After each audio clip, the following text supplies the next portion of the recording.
Sir, what is neonatal sepsis? In simple terms, is neonatal sepsis is nothing but a bacterial infection in the blood. It is found in infants during the first month of life, and it can divide into early onset and late onset. The first 2 to 3 days after birth is called early onset. Late onset is nothing but after 3 to 7 days. So it needs early diagnosis of sepsis and is of ultimate importance in patient's outcome to treat the child neonate.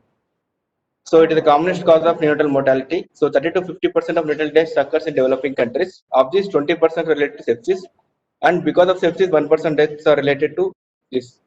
So sepsis-related mortality is largely preventable with prevention of sepsis itself, timely recognition of sepsis, rational antimicrobial therapy, and aggressive supportive care of the neonate. So it's nothing but a clinical syndrome characterized by signs and symptoms of infection without accompanying bacteremia and in the first month of life. So it encompasses septicemia, meningitis, pneumonia, arthritis, osteomyelitis, and urinary tract infections. So Indian data says that according to NNPT, 30 per 1,000 live births are the incidence, and intramural births are commonly incident. Infection is Klebsiella pneumoniae with 32.5%, Staph aureus is 13.6%. Extramural births is outside the hospital where they develop in car or delivery in car outside the hospital. So it's by Klebsiella is the most common cause, is 27%. Staph aureus 15%, Pseudomonas is 13%. Outside outborn health. Example.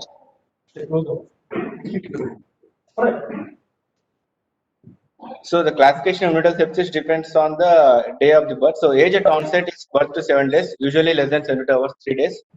And late onset is from 7 to 30 days. And very late onset is more than 30 days. So maternal obstetric complications very common in the early onset sepsis. Late onset sepsis is very uncommon, but varies depending on the very late onset. So prematurity is very frequent in early onset sepsis. It is the most common cause, and late onset it varies depends on the preterm or late term. And organism source is commonly from early onset sepsis, maternal genital tract. Commonly during if the mother is already having infected with organisms or UTI anything. So late onset maternal genital tract and environmental and very late onset environment and community hospital acquired infections. So manifestations they present with multi-system involvement in early onset. Late onset they present with focal or multi-system involvement, and very late onset also they present with multi-system or focal infection. So infection is not, I will go in details of the what is infection, what is SARS sepsis. So it's infection is nothing but suspected or proven infection caused by any pathogen or clinical syndrome with high probability of infection noted on examination, lab testing, or imaging. SARS systemic inflammatory response syndrome is when at least two criteria are present, then we can call it as SARS. It's nothing but core temperature of hyperthermia or hypothermia, leukopenia or leukocytosis,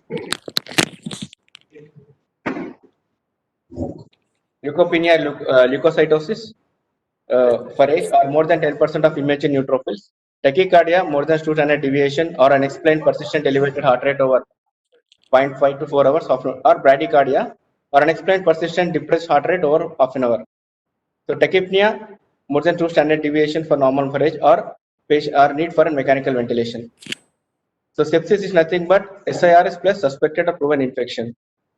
And severe sepsis is nothing but sepsis and one of the following with severe cardiovascular dysfunction with hypoperfusion, raised lactate, oliguria, prolonged capillary refilling time, and associated with respiratory distress syndrome or 2 or more organ dysfunction with DIC, respiratory coagulation, acute kidney injury, hepatic dysfunction, and neurological dysfunction. Septic shock is nothing but sepsis and severe cardiovascular dysfunction with where fluid is refractory to hypotension. Okay, open it. Signs of hypoperfusion, need for vasoactive drugs to maintain BP for the age of the child. So in early onset sepsis is commonly from the transmission of pathogens from female genital tract to the newborn. So common organisms we see is group Streptococcus, E. coli, Coagulus Staphylococcus aureus, Haemophilus influenza, and Listeria monocytogenes. So group Streptococcus is in Western countries in US. In India, commonly we see is Coagulus Staphylococcus, E. coli. And late onset sepsis, transmission of pathogens from environment after delivery, from handling of the baby, to the doctors, sisters, hospital community, father, mother, so parents. So they are all infectious for the baby. So commonly is intravascular catheter insertion, invasive procedure, and preterms are more commonly involved in late-onset sepsis. Coagulous pneumonitis, Staphylococcus is another, and Staphylococcus epidermis is a common cause. What are the risk factors for early onset sepsis? Includes low birth weight, prematurity, febrile illness of the mother with evidence of bacterial infection in 2 weeks prior to delivery, foul-smelling liquor, premature rupture of membranes for more than 18 hours, where it leads to chorioamnitis leading to ascending bacterial infection, single unclean or 3 sterile vaginal examination during labor, prolonged labor, and perinatal asphyxia are risk factors for early onset sepsis.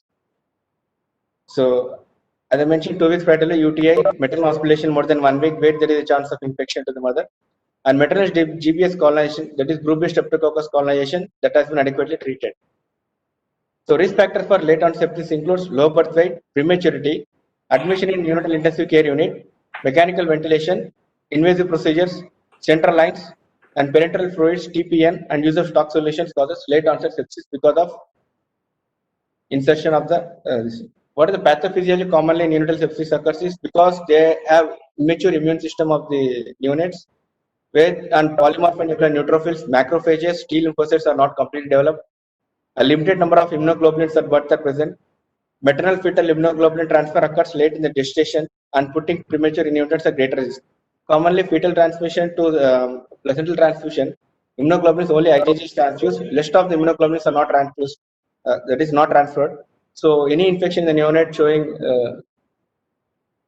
with respect to early onset sepsis, we should suspect is persistent requirement of positive airway pressure, high frequency nasal cannula, ventilation, and hemodynamic instability requiring vasoactive drugs, need for oxygen for more than 2 hours to maintain oxygen saturation more than 90%, seizures, and persistent physiological abnormality for more than 4 hours, 2 or more parameters for more than 2 hours,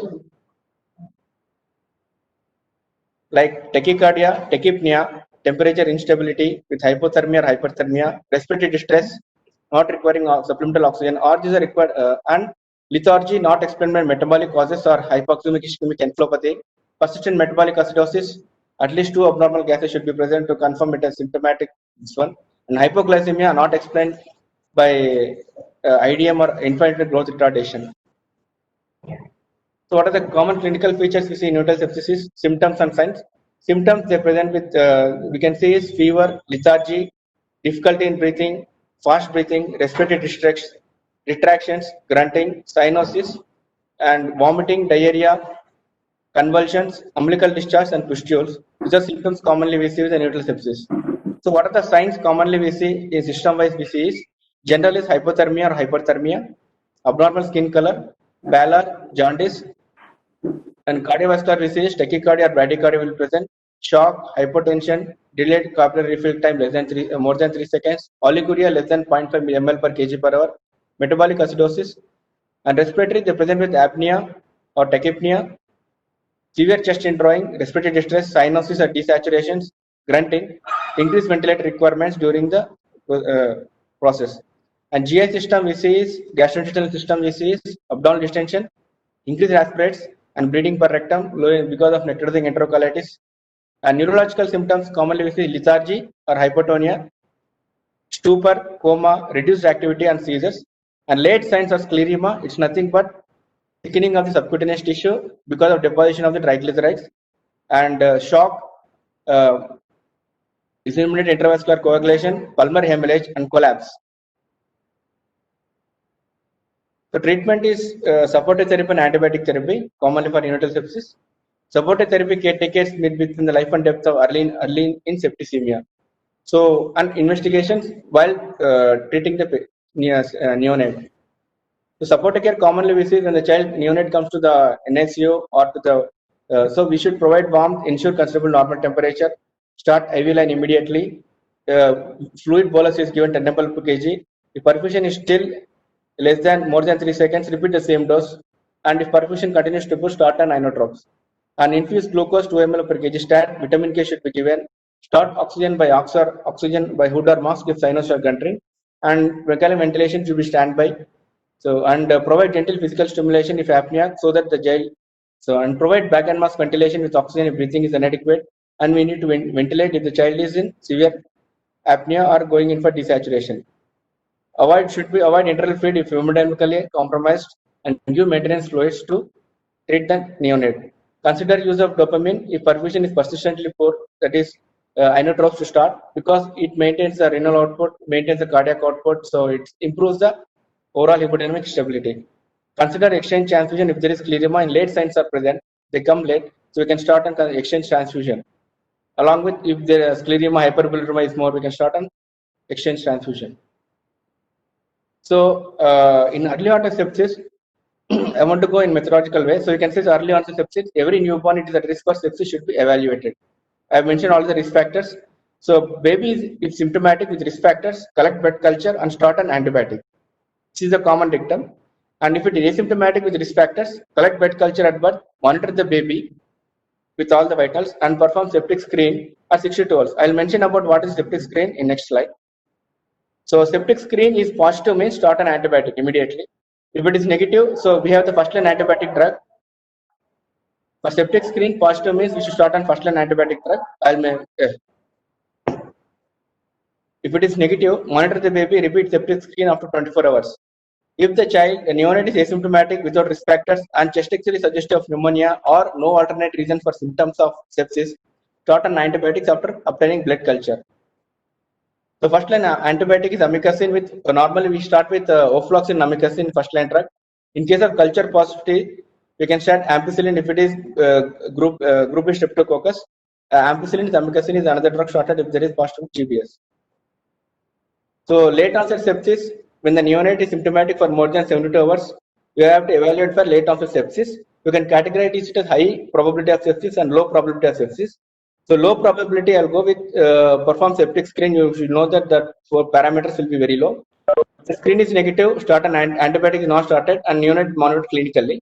If the repeat screen after 24 hours is negative, no antibiotic, and if it is positive, start an antibiotic with low probability sepsis. If it is high probability sepsis, start an antibiotic and wait for blood culture and septic screen. So during this high probability sepsis, we need to do first CSF examination with high probability of sepsis. When we do is along with it is also done in low probability of sepsis with positive screen test. So we should monitor for clinical deterioration in late onset sepsis with respiratory worsening, shock, coagulopathy, and cholestasis, because we are giving a lot of inotropes, IV fluids, and TPM. So what is high probability is nothing but difficulty in feeding child, neonate, convulsions, tachypnea, hypothermia, low activity, abdominal distension, erythema, and new onset of shock because persistent sepsis is going on.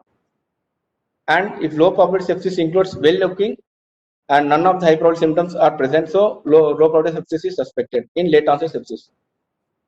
So what do you mean sepsis Sir, screen? meeting will end in few minutes. So if it ends, we'll rejoin. So sepsis screen is nothing but it's more valuable in low probability situation to exclude sepsis than to start antibiotics in a suspect sepsis.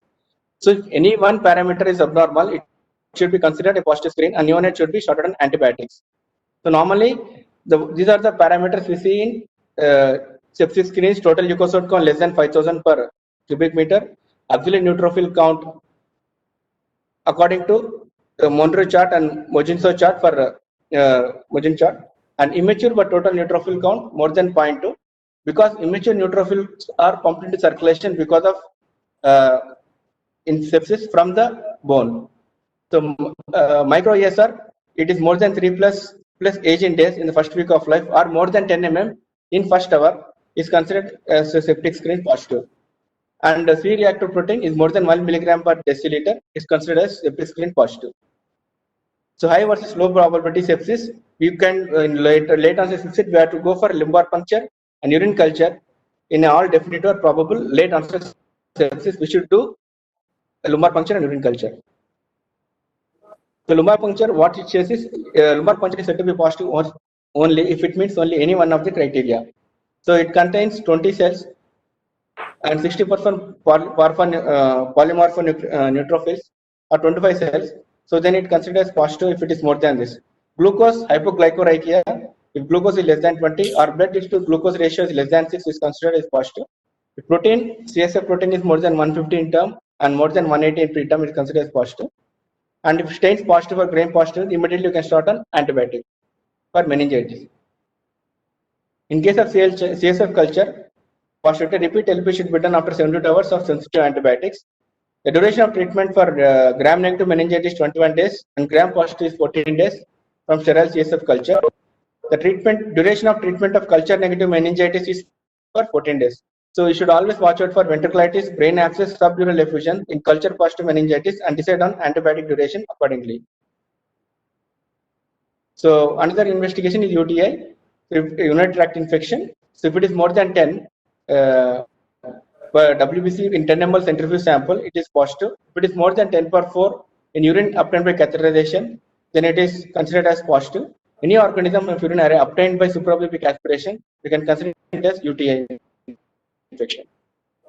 So other markers which commonly we use in NIC is procalcitonin, but it doesn't come on the sepsis screen what we do regularly. But procalcitonin is done to look for how the baby responds.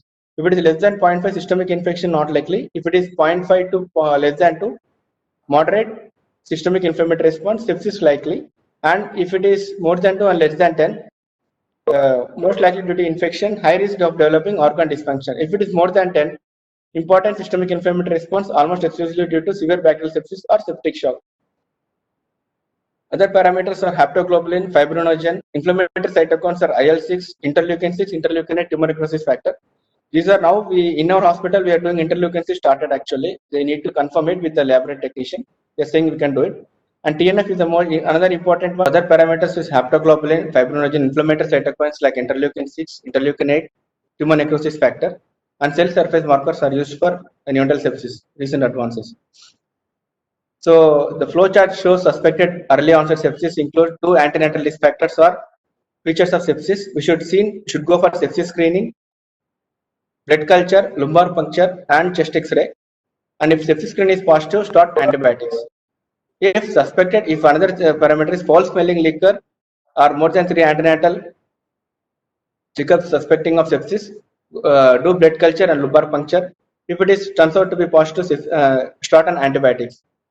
So another thing is signs and symptoms suggestive of sepsis early or late. We should start on do blood culture, abdominal X-ray, lumbar puncture, urine culture, and if it is positive, we can start on antibiotic. So if there is no meningitis, culture is sterile, and sepsis screen is negative, clinical course not compatible sepsis, stop antibiotics after 3 days. So there is no sepsis in this. So we can stop antibiotics after 3 days. So if another scenario is no meningitis, culture is sterile, sepsis screen negative, but clinical course is compatible with sepsis. So suspected sepsis, treat the neonate for 7 days. If there is no meningitis, culture is sterile, and sepsis screen is positive, and clinical course is compatible with sepsis, treat the neonate with antibiotics for 7 to 10 days. And another scenario is if there is no meningitis and culture is positive, treat the neonate for 14 days. So if there is lumbar puncture shows switches of meningitis and everything, blood culture, so treat the meningitis for 21 days. So indications for static antibiotics, the flowchart mentions is at risk for early onset sepsis, presence of more than 3 risk factors, false smelling liquor of the mother, presence of antenatal risk factors and a positive sepsis screen, strong clinical suspicion of sepsis. So what are the first line antibiotic drugs we commonly use are ampicillin and gentamicin amikacin. So commonly we use NICU is ofloxacin and amikacin. If meningitis is there, they start directly with meropenem or cefotaxime. And second line antibiotics commonly we use for high resistant strains includes fluoxetine or ciprofloxacin plus amikacin. And if there is a meningitis, add cefotaxime, which is third generation cephalosporin, because there is a high penetration through the blood-brain barrier into the CSF. And ciprofloxacin commonly does not enter into the CSF blood-brain barrier, so less chance of using in meningitis. So third line antibiotics if both rows show resistance drugs or the child is still septic, go for Piptas or cefoperazolbactam and amikacin. If meningitis features are there, you can start with the same antibiotic. In community acquired, where there are no resistant strains, we can start with ampicillin plus gentamicin, which is a first line drug. If it is community acquired or resistant strains are seen, and cloxacillin or ciprofloxacin with gentamicin or amikacin is started. Because of this, multiple resistant strains are coming, because of for Klebsiella and Gram-negative bacteria. So if resistant strains are seen for Klebsiella, we should start on ceftriaxone and amikacin for meningitis also. So for high resistant strains includes which are extended extended spectrum beta lactamase positive organisms. We should start on piptas and vancomycin. Pseudomonas commonly we see with necrotic skin infections, and we should start on piptas and showing with blood culture, we should start on piptas and amikacin. When there is penicillin resistant Staphylococcus aureus, you should start on cloxacillin, nafcillin, or methicillin. If it is MRSA positive, then it's start on ciprofloxacin or vancomycin plus amikacin. Normally, ciprofloxacin is gram-negative bacteria sensitive, but it cannot be used in meningitis because it cannot cause a blood-brain barrier. So, what are the newer antibiotics? Is aztreonam, meropenem, and amikacin. It's aztreonam is commonly used for gram-negative organisms, but is commonly rarely used. And meropenem is commonly used in our settings, and most organisms are used for meropenem if there are all resistant drugs, except for MRSA and Enterococcus. Imipenem is avoided in neonates because due to seizures, and it is reserved. These antibiotics are reserved for situations with sensitive patterns and resistant drugs. So, what are the scenarios after giving the drug? After minimum 24 hours, we say is worsening of clinical condition means the drug is resistant. Static or no significant improvement in a sick baby, or clinical improvement in the neonate. So, if it is worsening of clinical condition, escalate to the higher antibiotic. If it is static or no significant improvement in a sick baby, worsening septic screen, start and aggravate the antibiotic. Another clinical improvement is continue the same drug till culture reports are available and start continue the same treatment. So late onset sepsis, second line may be started earlier in late onset sepsis in case of clinical iteration if early onset sepsis is going on for late onset sepsis. If there is suspicion of meningitis in within 24 hours, or because we can't do lumbar puncture in traumatic, or can be done because of child is hemodynamically unstable, cardiovascular dysfunction, and pneumonia persistent on intubation. So we can go for directly for piptas and amikacin if there is early onset sepsis where we cannot do lumbar puncture. So scenario of starting second line drugs after a minimum duration of 48 to 72 hours, we can see conditions like worsening of present condition, static condition, and clinical improvement. So worsening means we should go to third line antibiotic, as I mentioned, piptas and amikacin. If there is static or no significant improvement in sick baby, escalate the antibiotic, wait for the cultures to come. It will come by 3 days. So clinical improvement, continue second line till culture reports are available. And meningitis, you should start on piptas and amikacin as I told. Normally, these are all the drugs common for what we see in sepsis and pneumonia. Meningitis is separate compared to the sepsis and pneumonia. Sepsis and pneumonia are commonly we seen in early onset sepsis. Meningitis commonly seen in late onset sepsis. So for skin infections like where symptoms are pustulosis, we can start with topical antibiotics with mupirocin. For if the child is very premature or low birth weight and it is very more extensive disease, we should start an IV antibiotics like IV vancomycin or clindamycin. So what are the adjuvant therapies to start? Antibiotics include intravenous immunoglobulin, colony stimulating factors, GMCF, that is granulocyte macrophage colony stimulating factor, or macrocyte colony stimulating factors are given. And double volume exchange transfusion commonly done in scleroderma, disseminated vascular calculation. And so what is the duration of antibiotics? If there is culture negative, it is culture positive. If the culture is negative, asymptomatic at risk, stop antibiotics. Suspected screen negative, asymptomatic, stop antibiotics immediately. That is maximum give for 3 days and stop. The probable early onset sepsis or late onset sepsis screen positive on the neonate becomes completely asymptomatic at day 5. So we should stop antibiotics for completion of 5 days. If there is suspected or probable early onset sepsis or late onset sepsis and the neonate improves but does not become asymptomatic, repeat C-reactive protein. If it is positive, continue antibiotics. If it is negative, stop antibiotics. Suspected or probable early onset sepsis or late onset sepsis and the neonate have not improved or worsened, upgrade the antibiotics second line and third line. Normally we see the culture proven drugs, sepsis, sepsis we give for maximum 7 days. Sepsis proven and the child is improving, give for 14 days. Meningitis, total of 21 days antibiotic is given. For pneumonia, 7 to 10 days of antibiotic is given. Urine culture, 7 to 14 days. And we repeat again after 1 week so that the culture is negative or not. So bone or joint effusion 6 weeks, 4 weeks IV and 2 weeks oral. And but here we give 2 weeks in our ICU setup for bone or joint infection. We give IV for 2 weeks and oral for another 2 weeks. Ventriculitis, that is meningitis involving, you can go for 6 weeks of antibiotics. So what are the complication progress of neonatal sepsis includes bacteremia and candidemia. Sir, I mentioned only the bacterial sepsis. Fungal sepsis is not covered in this neonatal sepsis. So bacteremia endocarditis, bacteria commonly leads to endocarditis, septic emboli, abscess formation, septic joints, osteomyelitis and post destruction. And candidemia lead to vasculitis, endocarditis, endophthalmitis, and with abscess in the kidney, liver, lungs, and brain.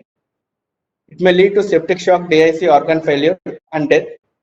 And studies have shown that case fatality rate is more with gram-negative and fungal infections. So the case fatality rate for meningitis is 20 to 25%. The risk factors for leading to severe disability with sequel of meningitis include seizure duration, coma, need for inotropic agents, and leukopenia. What are the immediate complications of meningitis after this one is ventriculitis, cerebritis, and brain abscess. And late complications of meningitis with 40-50% survivors. They present with hearing loss, abnormal behavior, developmental delay, cerebral palsy, focal motor disability, seizure disorder, and hydrocephalus. Extremely low birth weight with sepsis, poor neurodevelopmental delay, and growth outcomes in early childhood is seen with extremely low birth weight infants with sepsis. So how can we prevent with neonatal sepsis is with universal precautions with gloves, masks, and isolation. Nursing designing engineering with nursing patient ratio, avoiding overcrowding and excessive overload, and hand washing with sinks means readily accessible sinks with antiseptic solutions, soaps, and paper towels. Where we have the NSU is clearly following this, and hand washing with improved hand washing compliance. Wash hands before and after each patient encounter. Appropriate use of soap, alcohol, based preparations, antiseptic solutions, and provide emollients for nursing staff, education and feedback for nursing staff, and minimizing risk of CVC contamination for central lines. So maximum sterile barrier should be done. Local antiseptic solution with chloroxinate should be given. Minimize repeated entry into the line for laboratory tests. Minimize CVC days. Sterile preparation of all fluids to be administered via CVC. And meticulous skin care should be given. Encourage early and appropriate advancements of early feeding and education and feedback of nursing personnel, and continuous monitoring and surveillance of nosocomial infection rates in the neonatal intensive care unit. Thank you.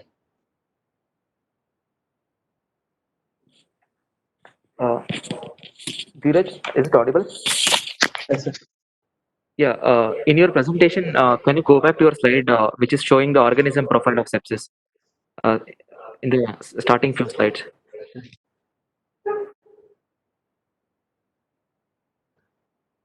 Yes. Okay, yeah. Here, see, this is the older data. I mean, this is the NNPD data, which initially showed that Klebsiella was the most common organism which was causing neonatal sepsis.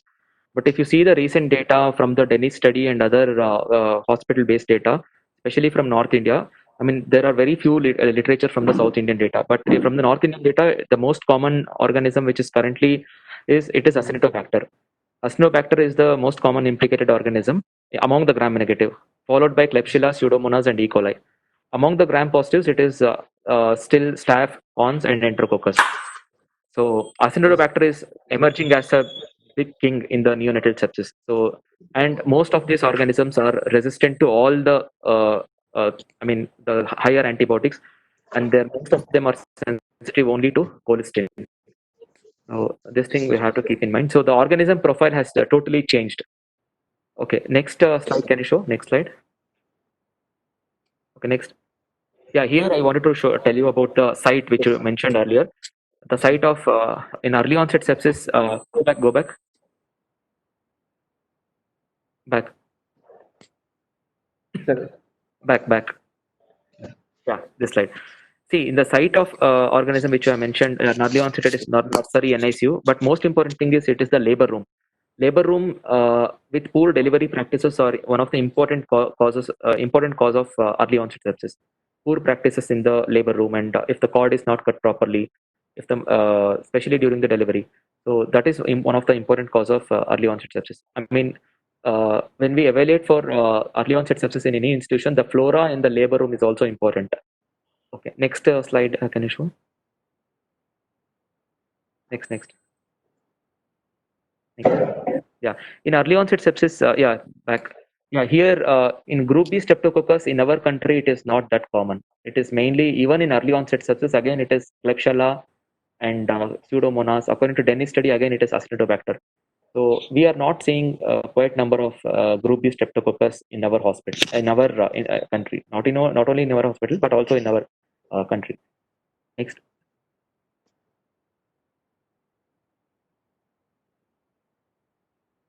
Yeah, in this risk factor for early onset sepsis, perinatal asphyxia usually, even though perinatal asphyxia, meconium, they are all mentioned as risk factor for sepsis, but usually we don't consider if there is an explained cause of perinatal asphyxia. If there is an unexplained perinatal asphyxia, then you should consider it as a risk factor for early onset sepsis. For example, if there is an explained cause, like mother had antepartum hemorrhage, mother had abruptio placenta, or there was a tight loop of cord around the neck, or there was a prolonged labor. If there is an explained cause of perinatal asphyxia, then you usually don't consider it as a risk factor for sepsis, and you don't start make what you call antibiotics. And leaking PV for more than 18 hours, this is usually from the Western data. Usually, it is for group B streptococcus.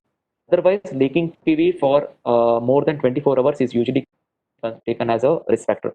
But I mean, it should be at least more than 24 hours, especially for other gram-negative organisms. For GBS, yeah, for more than 18 hours is also significant. Okay, next slide.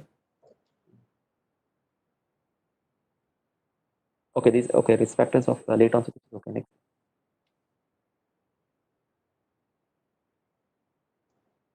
Okay, next.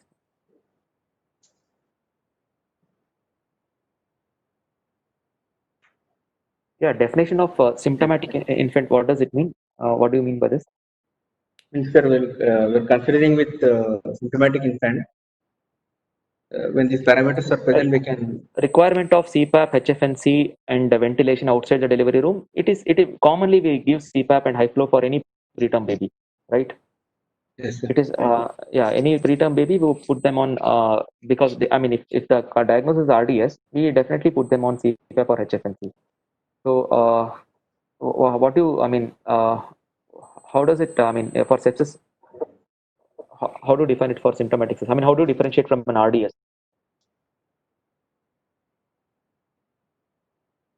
Hello, sir. Yeah. Hello. Yes, sir.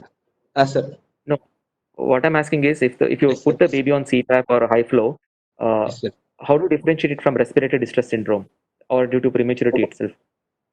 Usually, if there is increasing FiO2 or if the clinical course of that baby is not like a typical RDS, RDS usually once you give surfactant, they will be out of CPAP by usually 2-3 days, or the Yes. FiO2 requirement will come down. So, if the clinical course is not like a usual course, then you should suspect sepsis in these babies. Okay, next.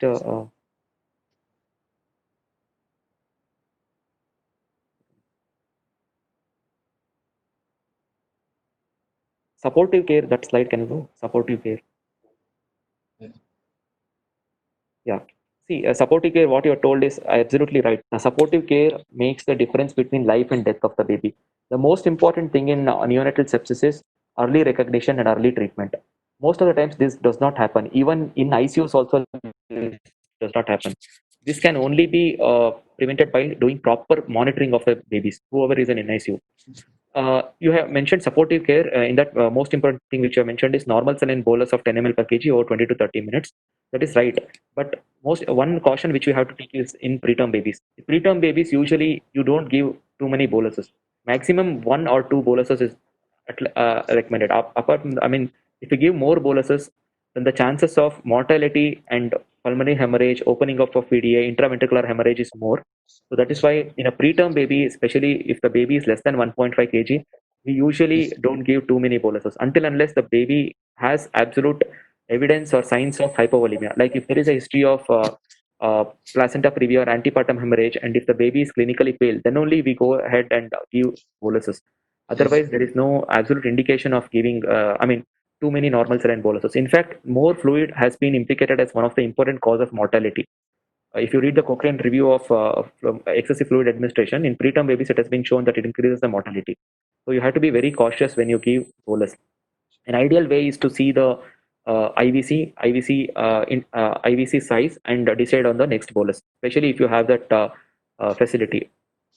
Second important thing is give infused glucose 10% 2 ml per kg start your return. That is not required. I mean, only you check the blood glucose. See, any baby whom you are suspecting sepsis, most important thing is you check the sugar, temperature, saturation, and perfusion. These four things you have to immediately check. And if the sugar is low, then only you give. And hyperglycemia is also one of the important bad prognostic matter in the what you call prognosis. So that's why hyperglycemia should also be avoided. Only you give this all 1 mg IM. This all is recommended for a peripheral health center where they get a baby with suspected sepsis. This is the protocol for them. But when in hospital settings, you always see the sugar and then you decide on what you call bolus, dextrose bolus. Okay, next.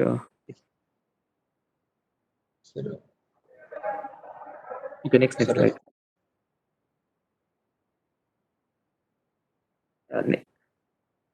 Okay, this back you go. This one. Next slide. See, in the septic screen which you're in, the first line antibiotic is amikacin you have written, no? Hello? Yes, sir. That depends on the institution. Actually, the first line antibiotic depends on the institution. What we follow is oflox and amikacin.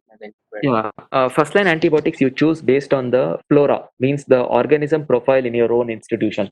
You have to see what are the common organisms in the last 6 months and last 1 year, and then when you choose first line antibiotic, that antibiotic at least should cover 70% of all the organisms in your hospital, right? That is how you choose a first line antibiotic. Second line antibiotic should cover at least 90%, and third line antibiotic should cover at least 95 to 100%, almost 100% of organism.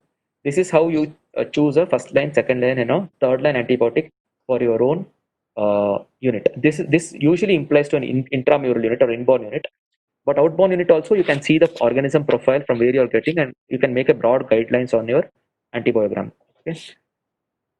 Okay, next this thing. Usually when you cover for early onset sepsis, usually you have to give a coverage for both gram positive and a gram negative organism. Okay. See, late onset sepsis categorized as low probability and high probability. What does it mean, low probability of sepsis? Means the patient is not having any signs of sepsis. Yes, sir. Means of more than 72 hours, and child is stable clinically. And see, there are neonate symptomatic more than 72 hours of life. Symptomatic means what? He is having some clinical signs on symptoms of sepsis, right? Okay. Yes, sir. So symptomatic means there is some sign of sepsis. Then you are categorizing as low probability and high probability, right? Yes, sir. So which are those symptoms which come under low probability? Go back to your next slide where you have written one table you have made. Yes. Yeah. So Low probability, you are written well looking, none of the high probability symptoms. Means if the baby is well looking, then why do you call him as symptomatic? Hello? sir, Yeah. Did you understand what I'm asking? yes, sir. Yes. In late onset sepsis, if you are suspecting late onset sepsis, then you have to start antibiotics. Because late onset sepsis, if the baby is having any sign, whatever high probability, whatever you written, it means you categorize him as probable late onset sepsis and you start antibiotics and you take a culture or whatever. Okay, next slide. Yeah, next slide. Go back. Yeah. High probability of sepsis starting CSF examination. Okay. Next, see. Yeah. CSF examination is one thing. Can you tell me in early onset sepsis when do you do CSF examination, and late onset when do you do CSF examination? I mean, what are the indications of CSF examination, especially with respect to newborns? So, the newborn, if there is with early onset seizures, irritability. See, in a baby, seizure is okay. Irritability, lethargy, all the sepsis babies will have. Irritability, lethargy, not accepting feeds well. This is all sign of sepsis. But when do you specifically go ahead and do LP? Do you do for all babies? See, early onset sepsis, the chances of meningitis is very less. Okay, it is somewhere around 5%. In early onset sepsis, you do lumbar puncture only if the blood culture is positive or if the baby is having any clinical signs and symptoms suggestive of CNS infection. This is the indication you do lumbar puncture in early onset sepsis. Or if the laboratory markers are suggestive of severe infection, like some units follow this protocol, like CRP of more than 40 or something like that. So one absolute indication in early onset sepsis is if the blood culture should be positive. Means if the baby is symptomatic in less than 72 hours, if the culture is positive, clinical signs and symptoms are suggestive of CNS infection, or if the laboratory parameters are very high, then you go ahead and do lumbar puncture. In late onset sepsis, you do LP for all the cases, irrespective of signs and symptoms. Understood? Late onset sepsis, you are not going to wait. Late onset sepsis, the incidence of meningitis is quite high, somewhere around 20 to 30%. So you will miss around 20 to 30% of the cases if you don't do LP in a case of late onset sepsis. So late onset sepsis, you have to do CSF examination for all the cases. It means any baby who presents with signs and symptoms of sepsis after 3 days of life, you have to do an LP. If you see, you get so many cases of ventriculitis and hydrocephalus, post meningitic hydrocephalus. You might have seen in your this thing.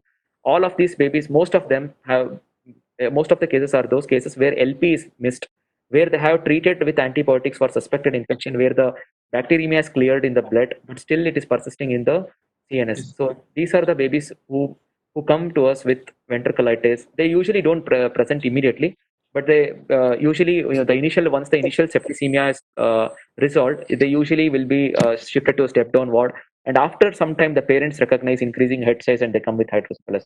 So this is one important thing which I wanted to tell you. Okay, next slide.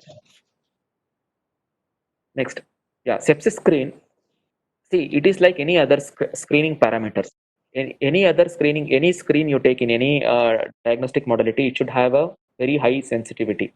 Okay, very high sensitivity. That test should have a very high sensitivity. A highly sensitive test is done to rule out a disease. So similarly, sepsis screen, the positive predictive value is very less. Means the chances of, that means if the screen comes negative, the chances of ruling out sepsis is more rather than screen becoming positive and ruling in sepsis.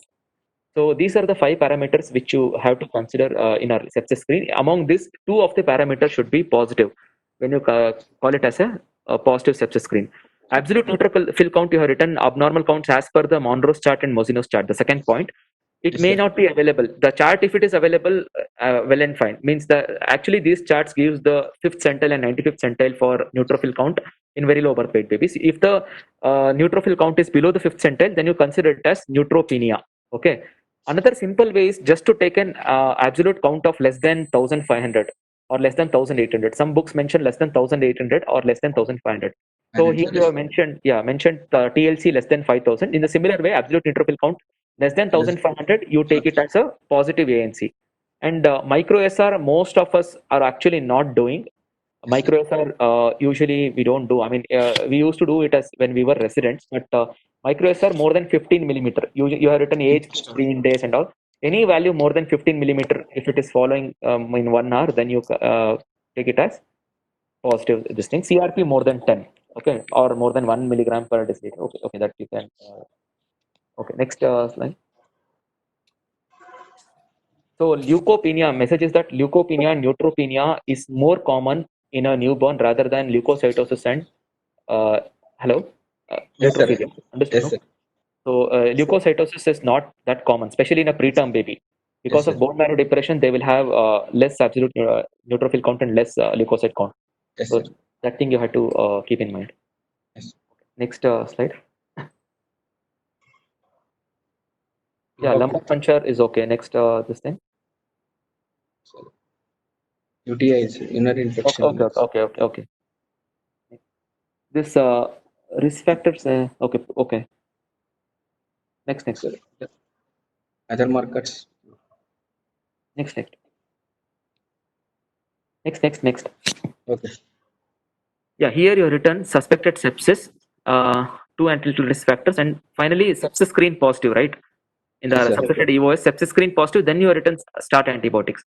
Yes, See, sir. for example, if assume your baby has come with you with antenatal risk factor, mother has a leaking QV and mother has some UTI or something, you have done sepsis screen at 12 hours and you have sent culture, everything. What happens? Do you wait for the sepsis screen to be positive or do you start straight away start antibiotics? Sir, you can Especially in a start. preterm baby. Yeah, if the baby is symptomatic, you are not going to wait for sepsis screen for one sepsis screen and other sepsis screen after 20, 48 hours, nothing like that. If the baby is symptomatic, baby has, especially this with respect to preterm baby, which I'm talking, not term baby. If the preterm baby is presented with respiratory distress and has positive risk factor for sepsis, you send sepsis screen, but you start antibiotics. You start antibiotics, you send sepsis screen, first sepsis screen immediately at admission and second sepsis screen after 24 hours. So that if you don't detect whatever, leukopenia in first sepsis screen, you may be able to detect in the second screen. CRP takes time to rise. No, CRP once there is bacteremia, it will release endotoxin, then it will release the interleukins. Then that will stimulate the CRP production in the liver. So for the CRP production to happen, it will take some time. So that is why you do a second sepsis screen after 24 to 48 hours. So 24 hours. So you return start antibiotics. So antibiotics, you are not going to wait for the screen positivity. That is what I wanted to tell. So antibiotics, you are going to start early, but your only screen will tell you the how much duration you want to give antibiotics, because in the forthcoming slides you written sepsis screen positive, you are going to give antibiotics for 7 days, right?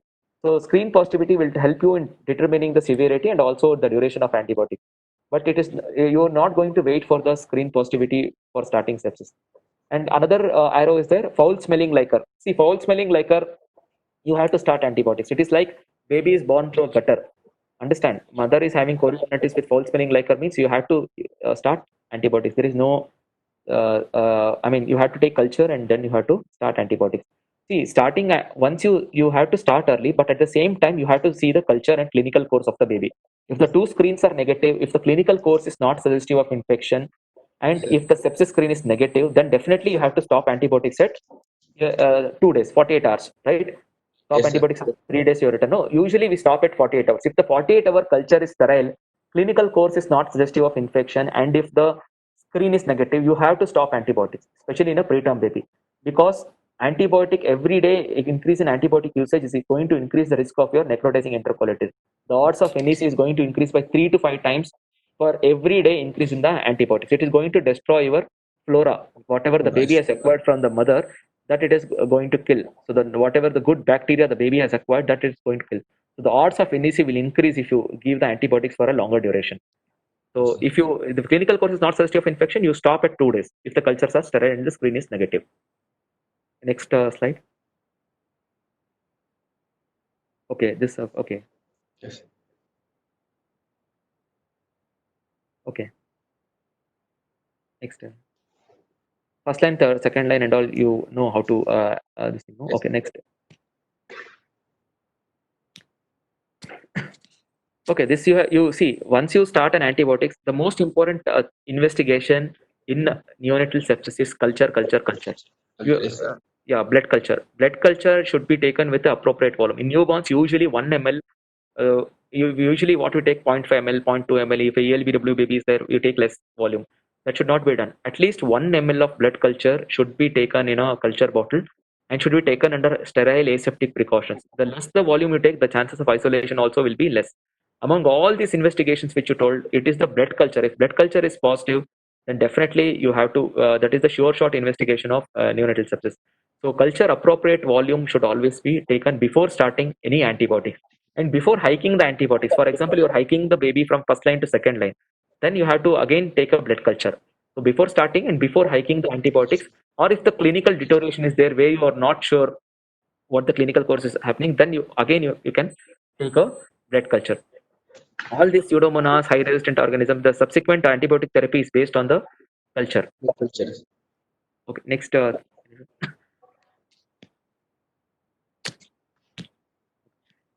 Okay, next. Yeah, scenarios after starting first line, you are written first line if there is worsening clinical condition. Okay, you are going to upgrade the antibiotic. Any upgrade or any upgrade, you have to again take a blood culture to see if there is any resistant organism or not. So see, for example, if there is a if there is clinical worsening, but you're giving a sensitive antibiotic, then what will you do? If you have started a baby on antibiotics, but there is still Yes. clinically he is still not improving after 48 hours, the clinical course is same. His oxygen requirement has not come down. His shock is just somewhere hovering there only. He's not improving. So what will you do? You can add. You again see the culture report. You can add another sensitive antibiotic. You stop this antibiotic and you add another sensitive antibiotic. Probably the previous antibiotic which you were giving had an in vitro sensitivity but not in vivo sensitivity. So you can add another sensitive antibiotic if you feel the baby is not improving clinically, in spite of giving sensitive antibiotic. So most important thing is if you had written written 2 to 3 slides about antibiotic stewardship, it would have been beneficial. Antibiotic stewardship is all about rational use of antibiotics in neonatal sepsis. First important thing is choosing a proper antibiotic, first line antibiotic. So every unit should have a protocol for starting antibiotics, when to start, when to stop, which antibiotic to use. Another important thing is using a proper combination of antibiotics and for proper duration, like using a metrogel and meropenem for NEC, which is not recommended. Even if you read the CDC guidelines or other guidelines for this thing, they strongly go against this using meropenem in this thing, because the anaerobic coverage of meropenem is almost equal to metrogel, and using antibiotics for a longer duration. So these are all the stewardship practices which you should follow while considering treatment for neonatal sepsis. Okay, see, another thing what you have written is last slide. Can you show last one? Last point. Suspicion of meningitis, LP is traumatic or can't be done. Use piptaz and amic acid. See, the piperacillin, the CSF, what you call the penetration is very less. If you suspect meningitis, you are not going to use piptaz because the CSF penetration of piptaz is very less. Piptaz is usually used for septic bacteremia and other things. But if you suspect CNS infection or ventriculitis, you are not going to give piptaz because the CSF penetration is very less. So this point I wanted to tell. Okay, next slide. Sir, we can use then cefotoxam, sir. Cefotoxam. Yes, cefotoxam you can use. Cefotoxam has a very good CNS penetration. Meropenem has a very good CNS penetration. So piptaz usually doesn't have. It is usually less than 30. Some literature mentions around 10 to 30%. So piptaz should not be used as a treatment if you're thinking of meningitis. Sir, can we go directly to meropenem, sir, if it is suspected? Yes. If you are suspecting what you call meningitis, then you can give meropenem, or you can add cephalosporin, that is cefotoxam. Cefotoxam also has good CNS penetration. Another thing is cefotoxam and all these third generation cephalosporins. Routinely, we should not use it as a first line antibiotic in any of the NICUs because it will promote the growth of extended spectrum beta lactamases. And as you know, these cephalosporins, they are primarily excreted in bile. That is why you don't give most of them in neonatal cholestasis.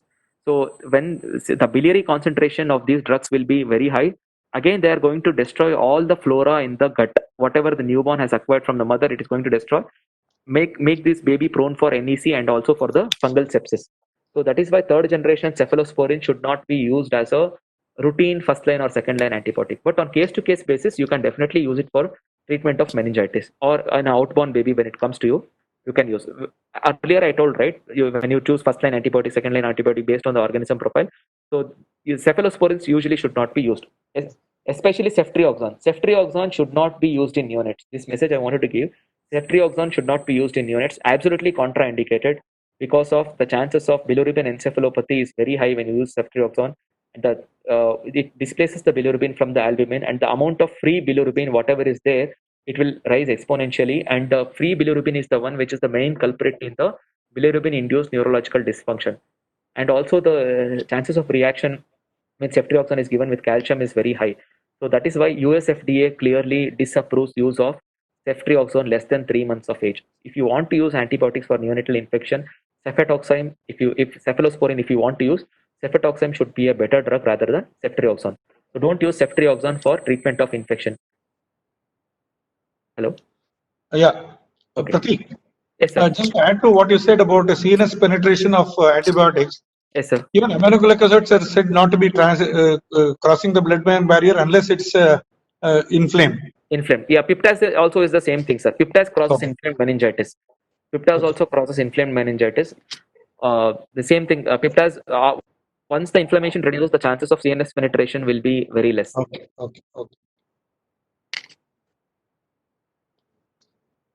Yeah, Okay, Pratik, anything else? Your input has been extremely valuable. Very, very nice. next is Anything the more last that you would like to answer? Yes, sir. Ask Next slide. questions. I want to see next Please, slide. go ahead. If there is time, we will see, sir. Otherwise, we can see. No. Please go ahead. Don't bother. Please go ahead. Next slide. Repeat LP you had written. I wanted to. See again, meningitis, piptazamic acid. This you have to. Okay, next slide. Repeat LP.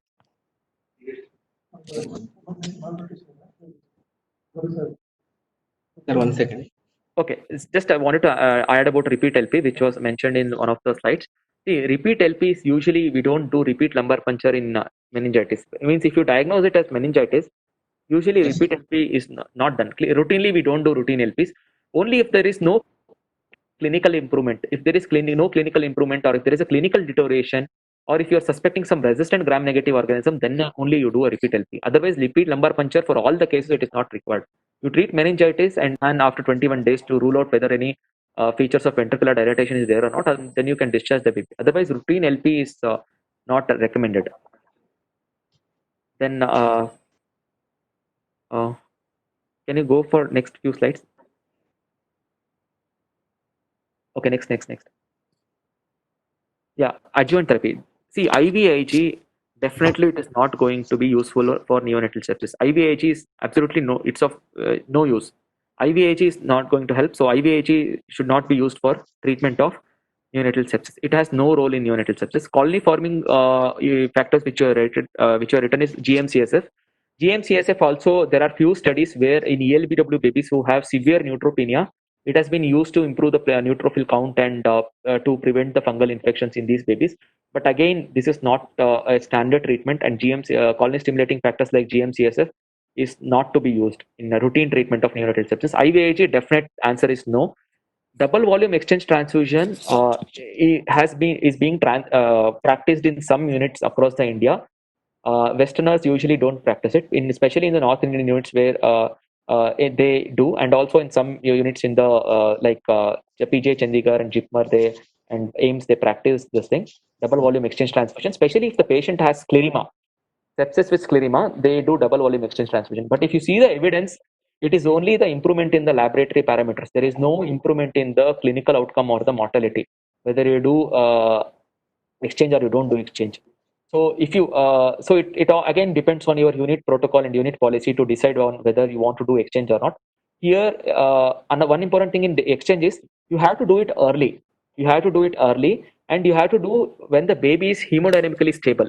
If the baby is hemodynamically unstable, he has already slipped into shock, then there is no point in doing an exchange transfusion. Only in a stable baby who is having a scleroderma, but not that hemodynamically unstable, who is maintaining his blood pressures and perfusion well, that babies you can try and do exchange transfusion.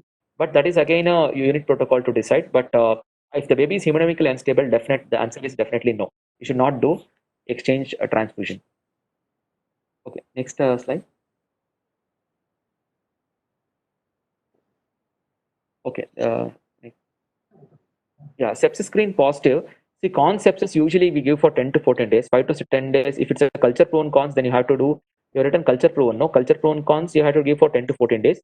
Sorry, 10 to 14 days. Sepsis again, culture proven sepsis you have to give for 14 days. Meningitis 21 days. Okay, this is all okay. Okay, next. Bone and joint infection, you told 6 weeks, but if there is an osteomyelitis, then the duration is 6 weeks. Otherwise, it's septic arthritis, then it is 4 to 6 weeks. Next. Sir, these durations what we have taken now, it's from the time we start the sensitive antibiotic, or do we have to see from the time there is culture negative, that is there is conversion, from that day it is taken? No. See, for example, the baby presents with signs and symptoms of infection. I have started an antibiotic, and simultaneously I have taken the culture. The culture will come after 2-3 days. Okay. If the culture is sensitive to the antibiotic, whichever you have started, you count from the day 1. Okay. You count from the day 1 till whatever is the duration for 14 days. Assume you have started an antibiotic, and if the culture comes some other organism, and the antibiotic which you are giving is not sensitive to that organism, you are going to change the antibiotic right after 2 to 3 days once you get the culture. Then in that situation, you are going to take from the day of the starting new antibiotic. So there is no role for repeating a culture to see whether it's become negative or not. No, definitely no. There is no need to repeat a culture to see whether it's negative or not. Only if the clinical course is not improving, if the baby is not, in spite of giving a sensitive antibiotic, baby is not really improving, then you can do a repeat culture and see. And the same Otherwise, is even to fungal sepsis also, sir? No. This does not apply to fungal sepsis. Very good question. It applies only to bacterial infection. Fungal infection, the protocol is usually once you get a fungal, what you call fungus in the blood, you give sensitive antifungal for 5 days. On 5th day, you repeat a culture and you see whether the fungus is still there or not. If the 5th day culture is sterile, then from 5th day you give for additional 14 days. This is the standard protocol which is recommended in most of the standard neonatal textbooks and practiced across the world. So 5th day culture, if it is sterile, then you give for 14 days from the 5th day. Understood, no? Yes, So total yes. duration will be actually 19 days. And newborns, even though the fluconazole, they say fluconazole it is sensitive and all, the recommended antibiotic is recommended antifungal is always amphobi. Amphobi, that is conventional amphobi, that is amphotericin B deoxycholate, not liposomal amphobi, because newborns, the side effects with amphotericin B deoxycholate is very less compared to the older children. In older children, you have renal dysfunction and other leukopenia, neutropenia, and all thrombocytopenia. But here, somehow the newborns tolerate ampho-B very well.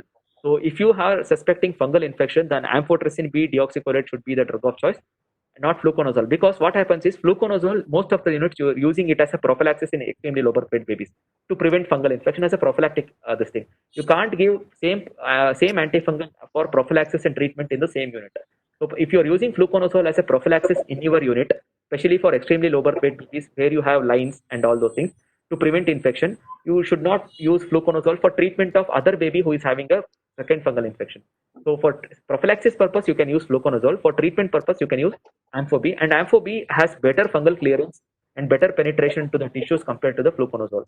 And assume if you are started and if you're not giving prophylaxis in your unit, you're just using fluconazole for treatment.